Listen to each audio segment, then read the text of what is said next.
ನೋಡಿ, ರಾಜಕಾರಣದಲ್ಲಿ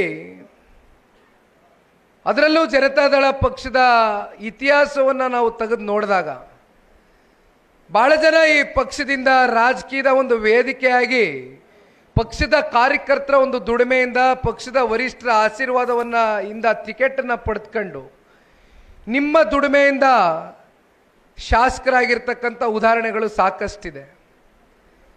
ಇವತ್ತು ಬಹುತೇಕ 2 ರಾಷ್ಟ್ರೀಯ ಪಕ್ಷಗಳಲ್ಲಿ ಇವತ್ತು ಯಾರು ಶಾಸಕರಾಗಿ ಮಂತ್ರಿಗಳಾಗಿ ಕೆಲಸವನ್ನು ನಿರ್ವಹಣೆ ಮಾಡ್ತಾ ಇದ್ದಾರೋ ಅವರೆಲ್ಲರೂ ಕೂಡ ಜನತಾ ಪಕ್ಷದ ಔಟ್ಪುಟ್ಗಳ ಪ್ರಾಡಕ್ಟ್ಗಳೇ. ಅದು ಸನ್ಮಾನ್ಯ ದೇವೇಗೌಡರು ಸಾಹೇಬರು ಹಾಗೂ ರಾಜ್ಯಾದ್ಯಂತ ನಮ್ಮ ಪಕ್ಷದ ನಿಷ್ಠಾವಂತ ಕಾರ್ಯಕರ್ತ ಬಂಧುಗಳ ಶ್ರಮ ಅವ್ರಿಗೆ ಸಿಕ್ಕಿರ್ತಕ್ಕಂಥ ಪ್ರತಿಫಲ. ಆದರೆ ಇವತ್ತು ನಾವು ನೋಡ್ತಾ ಇದ್ದೇವೆ, ರಾಜಕಾರಣದಲ್ಲಿ ನಿಷ್ಠೆ ಅಂತಕ್ಕಂಥ ಪದಕ್ಕೆ ಎಲ್ಲೋ ಒಂದು ಕಡೆ ನಮ್ಮೆಲ್ಲರಲ್ಲೂ ಇತ್ತೀಚಿನ ರಾಜಕಾರಣದ ಕೆಲವೊಂದಷ್ಟು ಬೆಳವಣಿಗೆಗಳು ನಾವು ನೋಡಿದಂಥ ಹಿನ್ನೆಲೆಯಲ್ಲಿ ಯಾಕೋ ಹಿಂದಿದ್ದಂಗೆ ದೇವೇಗೌಡರು ಸಾಹೇಬರ ಕಾಲದಲ್ಲಿ, ಕುಮಾರಣ್ಣ ಅವರ ಕಾಲಘಟ್ಟದಲ್ಲಿ ಹಿಂದಿದ್ದಂಥ ರಾಜಕಾರಣಕ್ಕೂ ಇವತ್ತಿನ ರಾಜಕಾರಣಕ್ಕೂ ಗಜಗಜಾಂತರ ವ್ಯತ್ಯಾಸ ಆಗಿದೆಯಲ್ಲ ಅಂತಕ್ಕಂಥ ಒಂದು ಆತಂಕ ಇವತ್ತಿನ ಯುವ ಪೀಳಿಗೆಗಳಲ್ಲಿ ಮೂಡಿರ್ತಕ್ಕಂಥದ್ದು ಸತ್ಯ. ಯಾರೇ ಪಕ್ಷವನ್ನು ಬಿಟ್ಟು ಹೋಗಿರ್ಬೋದು, ಯಾರೇ ಪಕ್ಷವನ್ನು ತ್ಯಜಿಸಿ ಹೋಗಿರ್ಬೋದು, ಅಧಿಕಾರದ ಆಸೆಗೋ ಹಣದ ಆಸೆಗೋ ಅಥವಾ ಮತ್ತೊಂದಕ್ಕೋ.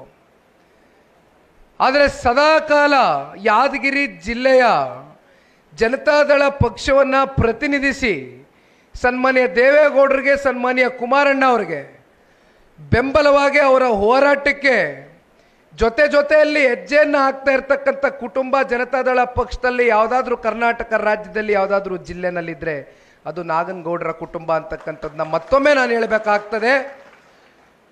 ಇವತ್ತು 3ನೇ ತಲೆಮಾರು ಸದಾಶಿವಣ್ಣ ಅವರ ನಂತರ, ನಾಗನಗೌಡರ ನಂತರ ಇವತ್ತು ಶರಣ್ಗೌಡರ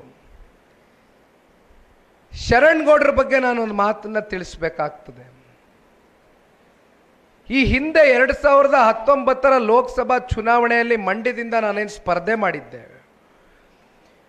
ಆ ಚುನಾವಣೆಯಲ್ಲಿ ನಾನು ಪರಾಜಿತಗೊಂಡ ನಂತರ ಪಕ್ಷದಲ್ಲಿ ಆ ಹಿಂದೆ ಮಧು ಬಂಗಾರಪ್ಪನವರು ಯುವಜನತಾದಳ ಅಧ್ಯಕ್ಷರಿದ್ದರು. ಆಗಿನ್ನು ಅವರು ಪಾಪ ಹೋಗಿದ್ದಾರೆ, ಈಗ ಅವ್ರ ಬಗ್ಗೆ ಚರ್ಚೆ ಬೇಡ. ಸನ್ಮಾನ್ಯ ದೇವೇಗೌಡರು ಸಾಹೇಬರು ಯಾರಾದರೂ ಕ್ರಿಯಾಶೀಲ ಯುವಕನಿಗೆ, ಪಕ್ಷ ಕಟ್ತಕ್ಕಂಥ ಹಂಬಲ ಇರ್ತಕ್ಕಂಥ ಛಲ ಇರ್ತಕ್ಕಂಥ ಯುವಕನಿಗೆ ಯುವ ಘಟಕದ ರಾಜ್ಯಾಧ್ಯಕ್ಷರ ಸ್ಥಾನದ ಒಂದು ಹುದ್ದೆಯನ್ನು ಅವ್ರಿಗೆ ಕೊಡಬೇಕು ಅಂತಕ್ಕಂಥ ತೀರ್ಮಾನದೊಂದಿಗೆ ಸನ್ಮಾನ್ಯ ದೇವೇಗೌಡರು ಸಾಹೇಬರು ಶರಣ್ಗೌಡರನ್ನ ಕರೆಸಿರ್ತಾರೆ. ಆಗ ಶರಣ್ಗೌಡರು ಈಗ ತಾನೇ ವೇದಿಕೆ ಮೇಲೆ ಮಾತನಾಡಬೇಕಾದ್ರೆ ಹೇಳ್ತಾ ಇದ್ರು, ಅವ್ರ ತಂದೆಯವರು ಶಾಸಕರಾಗಿದ್ದರೂ ಕೂಡ ತಳಮಟ್ಟದಲ್ಲಿ ಯಾರಾದರೂ ಕೂಡ ಕೆಲಸ ಮಾಡಬೇಕಾಗ್ತದೆ, ಕುಟುಂಬದಲ್ಲಿ ಕಾರ್ಯಕರ್ತರ ಜೊತೆ ಬೆರಿಬೇಕಾಗ್ತದೆ, ಜನರ ಜೊತೆ ಬೆರಿಬೇಕಾಗ್ತದೆ. ಏಕೆಂದರೆ ಶಾಸಕರಾದಾಗ ಶಾಸಕ ಸ್ಥಾನಕ್ಕೆ ತನ್ನದಾದಂಥ ಕಮಿಟ್ಮೆಂಟ್ಗಳಿರ್ತವೆ, ತನ್ನದಾದಂಥ ಜವಾಬ್ದಾರಿಗಳಿರ್ತದೆ. ಹಲವಾರು ಕಮಿಟಿ ಮೀಟಿಂಗ್ಗಳನ್ನ ಅಟೆಂಡ್ ಮಾಡಬೇಕಾಗ್ತದೆ, ಸೆಷನ್ಗಳು ನಡೆಯುತ್ತೆ. ಈ ರೀತಿ ಅನೇಕ ಸಂದರ್ಭದಲ್ಲಿ ಕನಿಷ್ಠ ಪಕ್ಷ ಕಾರ್ಯಕರ್ತರು ಹಾಗೂ ಜನತೆ, ತಾಲೂಕಿನ ಜನತೆ ಅಪೇಕ್ಷೆ ಇಟ್ಕೊಳ್ತಕ್ಕಂಥದ್ದು. ಯಾರಾದರೂ ಕುಟುಂಬದ ಒಬ್ಬ ವ್ಯಕ್ತಿ ಅಥವಾ ಅವ್ರ ಮನೆಯವರು, ಮಕ್ಕಳು ಅಥವಾ ಅವ್ರ ತಮ್ಮಂದ್ರು, ಅಣ್ಣಂದ್ರು ಯಾರಾದರೂ ಒಬ್ಬರು ನಿರಂತರ ಸಂಪರ್ಕದಲ್ಲಿರಬೇಕು ಅಂತಕ್ಕಂಥದ್ದು ತಾಲೂಕಿನ ಜನತೆ ಅಪೇಕ್ಷೆ ಇಟ್ಕೊಳ್ತಾರೆ. ಆ ಜಾಗವನ್ನು ತುಂಬಿಸ್ತಕ್ಕಂಥ, ಭರಿಸ್ತಕ್ಕಂಥ ಕೆಲಸ ನಾಗನಗೌಡರ ಸುಪುತ್ರರು ಶರಣ್ಗೌಡರು ಮಾಡ್ತಾ ಇದ್ರು. ಹಾಗಾಗಿ ಆ ಯುವ ಜನತಾ ದಳದ ಅಧ್ಯಕ್ಷ ಸ್ಥಾನಕ್ಕೆ ಸನ್ಮಾನ್ಯ ದೇವೇಗೌಡರು ಸಾಹೇಬರ ತಲೆನಲ್ಲಿ ಮೊದಲು ಬಂದಂಥ ವ್ಯಕ್ತಿ ಯಾರು ಅಂದರೆ ಅದು ಶರಣ್ಗೌಡರು. ಆದರೆ ಶರಣ್ಗೌಡರು ಇಲ್ಲ, ನಾನು ಮುಂದಿನ ಸಾರ್ವತ್ರಿಕ ವಿಧಾನಸಭಾ ಚುನಾವಣೆಗೆ ನಮ್ಮ ತಂದೆಯವರ ಪರವಾಗಿ, ನಮ್ಮ ಕಾರ್ಯಕರ್ತರ ಪರವಾಗಿ, ಏಕೆಂದರೆ ಇಲ್ಲಿವರೆಗೂ ನಾವೇನು ಹೋರಾಟ ಮಾಡ್ಕೊಂಬಂದಿದ್ದೇವೆ, ಇಷ್ಟು ವರ್ಷಗಳ ಕಾಲ ಹಲವಾರು ಸಂದರ್ಭದಲ್ಲಿ ಹಲವಾರು ಚುನಾವಣೆಗಳಲ್ಲಿ ಸೋಲನ್ನು ಉಂಡಿರ್ತಕ್ಕಂಥದ್ದೇ ಜಾಸ್ತಿ. ಈಗ ಜನ ನಮಗೆ ಆಶೀರ್ವಾದ ಮಾಡಿದ್ದಾರೆ. ಈ ಸಂದರ್ಭದಲ್ಲಿ ಅಧಿಕಾರ ಕೊಟ್ಟಂಥ ಸಂದರ್ಭದಲ್ಲಿ ಅಧಿಕಾರವನ್ನು ಉಳಿಸ್ಕೊಳ್ತಕ್ಕಂಥದ್ದು ಬಹಳ ಮುಖ್ಯ ಆಗ್ತದೆ. ಅದು ಬಹಳ ಒಂದು ಜವಾಬ್ದಾರಿಯುತವಾದಂಥ ಕೆಲಸ. ಹಾಗಾಗಿ ನನಗೆ ಈ ಸದ್ಯದ ಮಟ್ಟಕ್ಕೆ ಯುವಜನತಾ ದಳದ ಅಧ್ಯಕ್ಷರ ಸ್ಥಾನ ಬೇಡ ಅಪ್ಪಾಜಿ ಅಂಥೇಳಿ ನನ್ನ ಹೆಸರು ಶರಣಗೌಡರು ಸನ್ಮಾನ್ಯ ದೇವೇಗೌಡರು ಸಾಹೇಬ್ರ ಮುಂದೆ ಪ್ರಸ್ತಾವನೆಯನ್ನು ಇಟ್ಟಿರ್ತಕ್ಕಂಥದ್ದು. ನನಗೆ ಇದ್ರ ಬಗ್ಗೆ ಒಂದು ಚೂರು ಮಾಹಿತಿ ಇಲ್ಲ. ಯಾಕಂದ್ರೆ ನಾನು ಕಾರ್ಯಕರ್ತರ ಹತ್ರ ಇವತ್ತು ಹಂಚ್ಕೊಳ್ಬೇಕಾಗ್ತದೆ. ನನಗೆ ಬೆಳಗ್ಗೆ 10-10:30 ಗಂಟೆಗೆ ಕರೆ ಬರುತ್ತೆ. JP ಭವನದ ಪಕ್ಷದ ಕಚೇರಿಗೆ ಸನ್ಮಾನ್ಯ ದೇವೇಗೌಡರು ಸಾಹೇಬ್ರು ನಿಮಗೆ ಬರಕ್ಕೆ ಹೇಳ್ತಾ ಇದ್ದಾರೆ ಅಂತ ಅವರ PS ಅಂಜನಿಗೌಡರು ಫೋನ್ ಮಾಡ್ತಾರೆ ನನಗೆ. ದೊಡ್ಡವರು ಫೋನ್ ತಗೊಂಡು ಎಲ್ಲಿದೆಯಪ್ಪ ಬೇಗ ಹೊರಟು ಬಾ ಇಲ್ಲಿ ಅಂತಂದರು. ನಾನು ಹೋಗ್ತೀನಿ, ನನಗೆ ವಿಚಾರವೇ ಗೊತ್ತಿಲ್ಲ. ಮಧು ಬಂಗಾರಪ್ಪ ಯುವಜನತಾ ದಳ ರಾಜ್ಯಾಧ್ಯಕ್ಷ ಸ್ಥಾನದಿಂದ ಮತ್ತಿನ್ನೊಬ್ಬರಿಗೆ ಅದನ್ನು ದಾರಿ ಎರಿಬೇಕು ಅಂತಕ್ಕಂಥ ತೀರ್ಮಾನ ಆದಂಥ ಸಂದರ್ಭದಲ್ಲಿ ನೇರವಾಗಿ ಪ್ರೆಸ್ ಮೀಟ್ ಇದೆ, ಪ್ರೆಸ್ ನಡೀತಾ ಇದೆ JP ಭವನದಲ್ಲಿ, ನಮ್ಮ ಫಸ್ಟ್ ಫ್ಲೋರ್ನಲ್ಲಿ, ಮೊದಲನೇ ಫ್ಲೋರ್ನಲ್ಲಿ. ಕರೆಸಿದ್ರು, ಕೂರಿಸಿದ್ರು, ನನ್ನ ಕೈ ಕೊಟ್ಟುಬಿಟ್ರು. ಯಾಕೆ ಇದನ್ನೆಲ್ಲ ನಾನು ಹೇಳ್ತಾ ಇದ್ದೀನಿ ಅಂದರೆ, ನನ್ನ ಸಹೋದರನು ಮಾತನಾಡಬೇಕಾದ್ರೆ ಒಂದು ಮಾತು ಹೇಳಿದರು. ತುಂಬ ಕಡೆ ಇವತ್ತು ಮಾಧ್ಯಮದಲ್ಲಿ ಸಾಕಷ್ಟು ಚರ್ಚೆಗಳಾಗ್ತಾ ಇದೆ.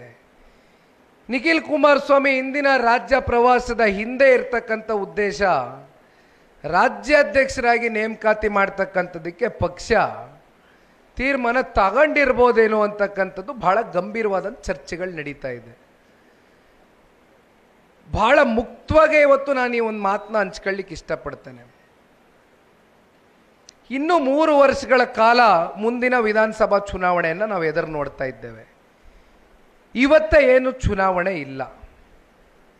ಇಲ್ಲಿ ನಿಖಿಲ್ ಕುಮಾರಸ್ವಾಮಿ ರಾಜ್ಯ ಪ್ರವಾಸ ಮಾಡ್ತಾ ಇರ್ತಕ್ಕಂಥದ್ದು, ನಾನು ಒಬ್ಬ ಈ ಪಕ್ಷದ ಕಾರ್ಯಕರ್ತನಾಗಿ ರಾಜ್ಯದ ಉದ್ದಗಲಕ್ಕೂ ಕೂಡ ಯಾವುದೇ ನಿರೀಕ್ಷೆಯನ್ನ ಫಲಾಪೇಕ್ಷೆಯನ್ನ ಪಡೆದಿರ ಈ ಪಕ್ಷವನ್ನು ಕಟ್ಟು ಬೆಳೆಸಿರ್ತಕ್ಕಂಥ ಸಹಸ್ರಾರು ಸಂಖ್ಯೆಯಲ್ಲಿ ಪಕ್ಷದ ಕಾರ್ಯಕರ್ತರಿದ್ದಾರೆ.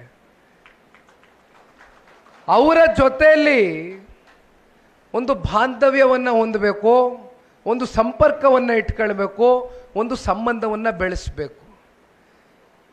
ಯಾಕೆಂದರೆ ನಾನು ಈಗ ತಾನೇ ಮಾತನಾಡಬೇಕಾದ್ರೆ ಹೇಳ್ತಾ ಇದ್ದೆ, 2004ರಿಂದ ಇಲ್ಲಿವರೆಗೂ ಸತತವಾಗಿ 50 ಜನಕ್ಕಿಂತ ಹೆಚ್ಚು ಜನ ಶಾಸಕರಾಗಿ ಆಯ್ಕೆಯಾಗಿ ಪಕ್ಷದಿಂದ ತಿಂದು ಉಂಡು ಮತ್ತೊಂದು ಪಕ್ಷಕ್ಕೆ ಹೋಗಿರ್ತಕ್ಕಂಥ ಉದಾಹರಣೆಗಳಿದೆ.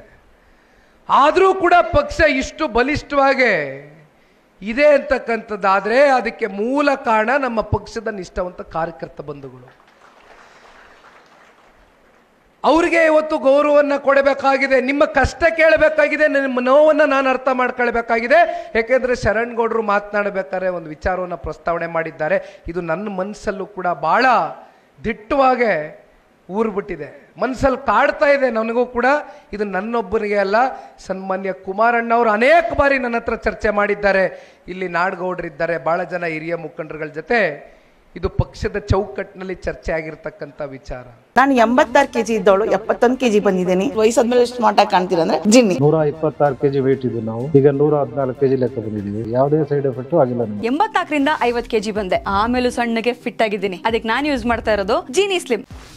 84ರಿಂದ 50 kg ಬಂದೆ, ಆಮೇಲೆ ಸಣ್ಣಗೆ ಫಿಟ್ ಆಗಿದ್ದೀನಿ. ಅದಕ್ಕೆ ನಾನು ಯೂಸ್ ಮಾಡ್ತಾ ಇರೋದು ಜೀನಿ ಸ್ಲಿಮ್. ಸಣ್ಣ ಆಗಕ್ಕೆ ಜೀನಿ ಸ್ಲಿಮ್ ಯೂಸ್ ಮಾಡದೆ ಹೆಲ್ದಿನೂ ಅದೇ. ನೀವು ಸಣ್ಣ ಆಗ್ಬೇಕಾ, ಹೆಲ್ದಿ ಆಗ್ಬೇಕಾ? ಹಾಗಿದ್ರೆ ಜೀನಿ ಸ್ಲಿಮ್ ಯೂಸ್ ಮಾಡಿ. ಸಣ್ಣ ಆಗೋದಕ್ಕೆ ಯಾವುದೋ ಪ್ರಾಡಕ್ಟ್ ಹೇಳ್ತಾ ಇದ್ದಾಳೆ, ಏನಾದರೂ ಸೈಡ್ ಎಫೆಕ್ಟ್ಸ್ ಇದೆ ಅಂತ ಯೋಚನೆ ಮಾಡ್ತಾ ಇದ್ದೀರಾ? ಖಂಡಿತ ಇಲ್ಲ, ಯಾಕಂದ್ರೆ ಇದು ಕೆಮಿಕಲ್ ಫ್ರೀ. ಸಣ್ಣ ಆಗಬೇಕು ಅಂದರೆ ಜೀನಿ ಸ್ಲಿಮ್ ಯೂಸ್ ಮಾಡಿ. ಹೆಚ್ಚಿನ ಮಾಹಿತಿಗೆ ಕೆಳಗೆ ಡಿಸ್ಪ್ಲೇ ಆಗ್ತಿರೋ ನಂಬರ್ಗೆ ಕಾಲ್ ಮಾಡಿ.